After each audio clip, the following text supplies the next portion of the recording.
السلام علیکم ورحمۃ اللہ وبرکاتہ۔ ناظرین اکرام،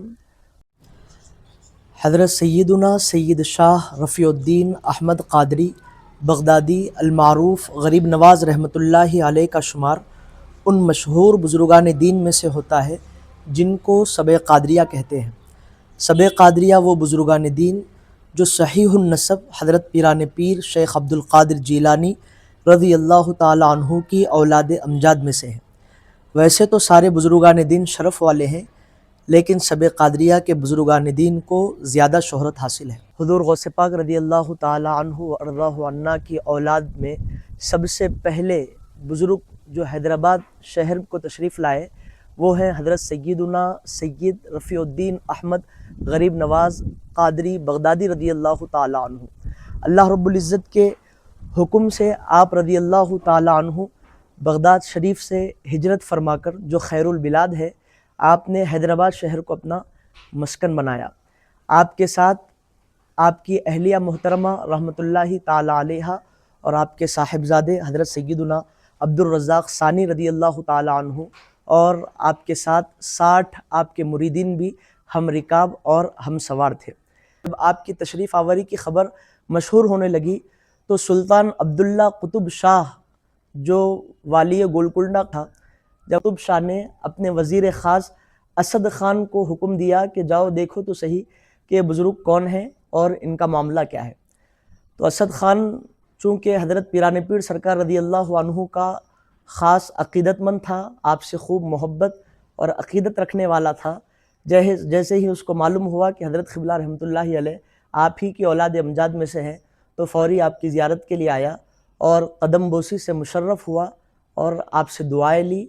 اور جب آپ سے ملاقات کیا تو اچانک اس کے ذہن میں خیال آیا کہ حضرت اگر صاحب کشف باطن ہیں تو مجھے کچھ نہ کچھ عطا کریں گے۔ جیسے ہی اس کے ذہن میں خیال آیا تو حضرت قبلہ رحمۃ اللہ علیہ فوری اپنے مصلے کے نیچے ہاتھ ڈالے اور ایک بڑا مصری کا ٹکڑا وزیر اسد خان کو عطا کر دیا۔ وہ بہت خوش ہو گیا، اس کی عقیدت میں اور اضافہ ہو گیا۔ اس نے وہ ٹکڑا لیا اور دربار میں پہنچا سلطان کے پاس، خود بھی کھایا اور تھوڑا سلطان کو بھی عطا کر دیا، وہ بھی کھایا اور اس نے اپنی اہلیہ کو بھی وہ عطا کیا۔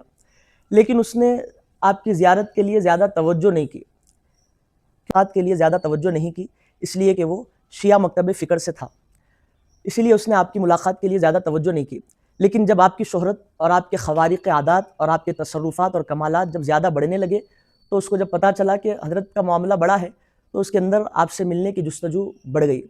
وہ فوری اپنے لشکر کے ساتھ حضرت کی قدم بوسی اور آپ سے ملاقات کے لیے نکل پڑا اپنے وزیر کو لے کر۔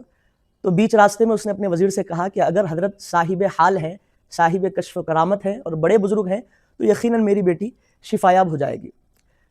بزرگان دین نے فرمایا ہے اپنی کتابوں میں کہ سلطان عبداللہ قطب شاہ کی جو بیٹی تھی وہ آنکھوں سے دیکھ نہیں سکتی تھی، نابینا تھی، اور ہاتھوں سے کچھ پکڑ نہیں سکتی تھی، لولی تھی، اور چلنے پھرنے کی قوت نہیں تھی اس لیے کہ وہ لنگڑی تھی۔ لیکن جب اس نے کہا کہ حضرت صاحب حال ہے، اگر صاحب حال ہوں گے تو میری بیٹی ٹھیک ہو جائے گی، تم کیا کرنا جب حضرت کے پاس پہنچیں گے ہم تو تم جو ہے میری بیٹی کا ذکر کر دینا۔ تو وہ سارے لوگ حضرت کی خدمت میں پہنچے۔ حضرت اس وقت حالت استغراق میں تھے۔ جب آپ نے اپنی حالت استغراق سے مراجعات فرمائی تو آپ کے خادموں نے کہا کہ سلطان آپ سے ملاقات کے لیے آیا ہے، وہ آپ کی زیارت کرنا چاہتا ہے۔ آپ مسجد میں بیٹھے ہوئے تھے زمین پر، وہ بھی آیا، آپ نے اجازت دی، آپ کے قدموں میں بیٹھ گیا، قدم بوسی کی۔ اس نے اپنے وزیر اسد خان کو اشارہ کیا کہ میری بیٹی کے بارے میں بتاؤ۔ تو اسد خان نے کہا کہ حضرت سلطان کی بیٹی اپاہج ہے، نابینا ہے، دیکھ نہیں سکتی، لولی ہے، لنگڑی ہے، اگر آپ نظر کرم کریں گے تو اس کی بیٹی ٹھیک ہو جائے گی، درست ہو جائے گی، تندرست ہو جائے گی، تھوڑا آپ نظر فرما دیں۔ تو حضرت قبلہ رحمۃ اللہ علیہ کیا کیے، اپنے خادموں سے اپنے پانی کی صراحی منگائے، اب وہ پانی کی صراحی آئی، آپ نے اس پانی میں سے تھوڑا پانی نکالا اور سلطان عبداللہ قطب شاہ کو دیا اور کہنے لگے کہ یہ پانی اپنی بیٹی کو آپ پلا دو۔ وہ خوش ہو گیا اور پانی لے کے دربار میں آیا اور اپنی بیٹی کو پانی پلایا۔ وہ کیا دیکھتا ہے کہ بیٹی نے جیسے ہی پانی پیا، وہ جو نابینا تھی اب اس کو دکھائی دینے لگا، اس کی بینائی آ گئی۔ وہ جو کوئی چیز پکڑ نہیں سکتی تھی، ہاتھوں میں قوت نہیں تھی، اس کے ہاتھوں میں جان آ گئی۔ وہ جو چلنے کی طاقت تھی اب اس کے پیروں میں ایسی قوت آ گئی کہ چلنے پھرنے دوڑنے لگی۔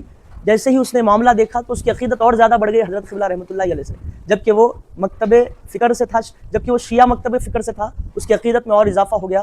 جیسے ہی اس کی بیٹی کو تندرست اس نے دیکھا، بینا دیکھا، تو وہ اپنی بیٹی کو لیا اور حضرت قبلہ رحمۃ اللہ علیہ کے دربار میں آ گیا اپنے تمام لوگوں کے ساتھ، اور اپنی بیٹی کو حضرت قبلہ رحمۃ اللہ علیہ کے لیے نظر کرنا چاہا۔ تو آپ نے کہا کہ دیکھو لڑکی ہماری لڑکی ہے، لہذا یہ ہمارے بیٹے عبد الرزاق ثانی کے نکاح میں آئے گی۔ چونکہ ایسے ہی ہوا، آپ نے اپنی بیٹی کا نکاح آپ نے سلطان کی بیٹی کا نکاح اپنے بیٹے عبد الرزاق ثانی جو آپ کے اکلوتے بیٹے ہیں ان سے فرمایا۔ سامعین محترم،